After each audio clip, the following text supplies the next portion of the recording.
So I just finished watching the movie A Weekend Fiasco. It is now streaming on Cover. This movie has so many people. It opened in cinemas, but I missed it when it was there. It has Ini Edo, Alex Ekubo, Ilebaye, Waje, Liquorose, Chimezie Imo. It has a bunch of people.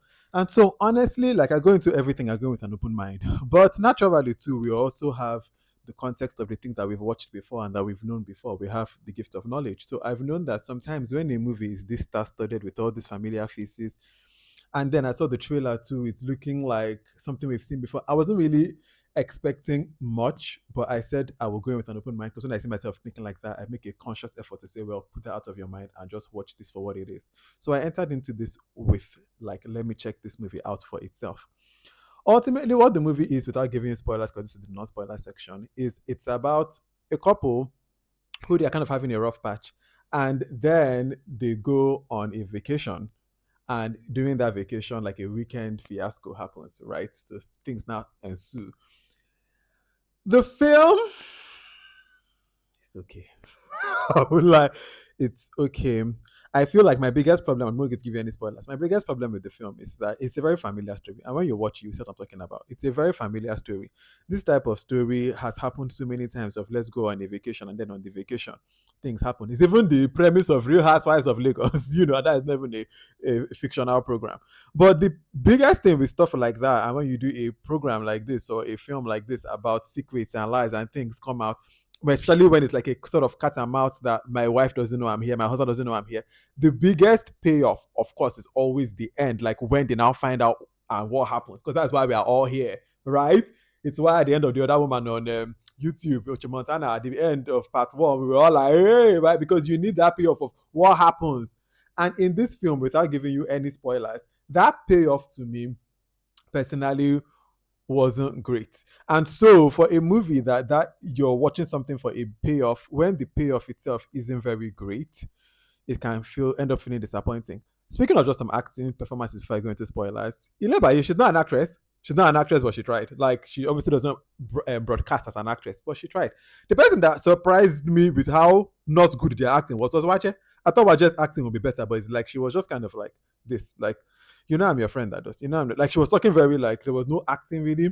Ini Edo is the person to come for as far as acting. Ini Edo killed her role. Liquorose also killed it. Chimezie did a fantastic job. Like Yvonne Jagede was funny. So the acting job was good. It's just that overall as a film, it was all right to me. Okay, I don't want to give you any more spoilers. I hope I didn't even give you small spoilers as I've talked to this one. But anyways, you can go and watch it if you want and then come back and continue watching. But for those of us who have watched it, spoilers ahead. Let's go.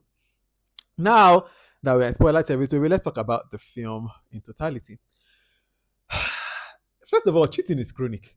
Cheating is chronic. I feel like this thing called cheating, if person wants to cheat, they will cheat. I think it's an inherent thing that some people are just cheats. Because we see in that even beginning scene that Alex Ekubo, his character to be, the woman that is in his house, his wife, a beautiful girl played by Ini Edo, gorgeous. She's here, ready for you, waiting for you. You will still rather turn her down and go to your mistress. At that point, it shows that it's not even about you just want to knock. It's about it's something deeper than that. The second thing too on this topic of cheating, because that's a very big theme of this film, is that whole thing people say about cheat back, or if your man is doing this one or your woman is doing this one, like just cheat back. It depends. Are you a cheater? If you're a cheater or you're a person that likes to cheat, then I would say you can go and cheat back. Sorry, my TV is on, so I have to turn it off. Then I would say you can go and cheat back. But if you're not a cheater, I wouldn't advise it, because as we see with Ini Edo's character, she really regrets her actions. When she wakes up after the tryst with Chimezie Imo's character, we see how despondent, sad she is. Like, if you're not a cheater, don't now make the spouse, because they cheated, now come and turn you into a cheater, because it's not who you are. Don't come and now spoil your own white or dirty your own white because you're trying to do something that the cheating spouse is doing.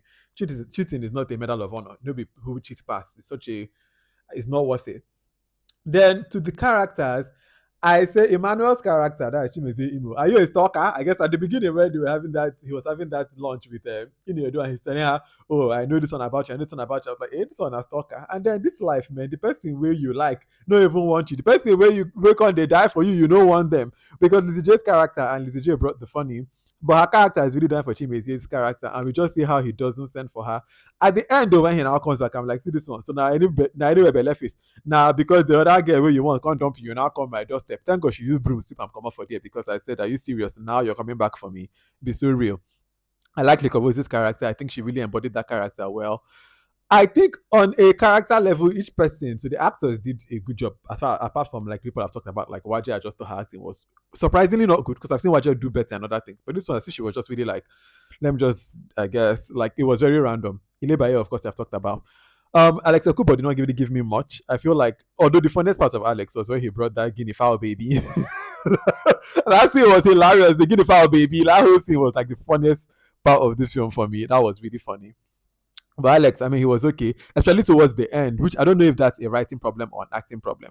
But when again they now both meet each other and the reveal has now happened, and she's on the chair and she sees him. I thought that the bar was to happen there. They now cut the scene and they're like walking outside. I'm like, okay, this already takes away the energy of the moment.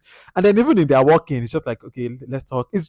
I thought it to be bigger, and then when they finally now go back to their home and Ini Edo is packing her bags and Ini Edo is bringing something. Ini Edo is trying to elevate the moment. She's really like giving at least passion, giving something like let me really bring some energy to this moment. But Alex Aguba's character, I don't know if it's meant to be the character of his acting. He's just kind of like, so are you just saying we should stop now? Like, what do you want to? Is this over? It was so like, I was like, India is actually giving me more something, and that is the big payoff. We watch this whole film. The whole point of this film is I can't wait to see when the wife catches the husband catches the wife. That is the whole essence to even watch this film. And then you now finally get to that moment, and it doesn't really do anything overall. This film to me, it was okay, man. Like I really wished I loved it more. The location was good, the camera work was good, the actors did, at least for the majority of the cast, they did very well.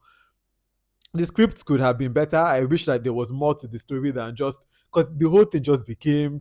I wish there was more. Like I don't know, it was kind of disappointing, but I can't also say it was a bad film. I can't say that I was bored watching it, but I was also not like, oh, I'm loving what I'm watching. Man, these are one of those films again that's just middle of the road. Like you're like, okay, I guess. If you've watched this movie, what did you think about it? I'm so curious. Did you like it? Did you not like it? Was it middle of the road for you too? I don't know. Well, that's all I can say about the film A Weekend Fiasco. I wished I had loved it more. Oh well. Oh well, I guess. If you've watched this whole video and you have no idea who I am, my name is VDK. I make movie bingo cards which you can find on my Substack, vdkfilmclub.substack.com, and I talk about films. Until the next film that I watch, I think I know what it is, but let me not spoil it for you. Until the next film that I watch, follow my page. If you follow along, by the way, if you're really enjoying these things, like us, we are watching something every other day. It's fun. Anyways, until the next film that I watch and the next video that I make, have a wonderful rest of your day. Bye.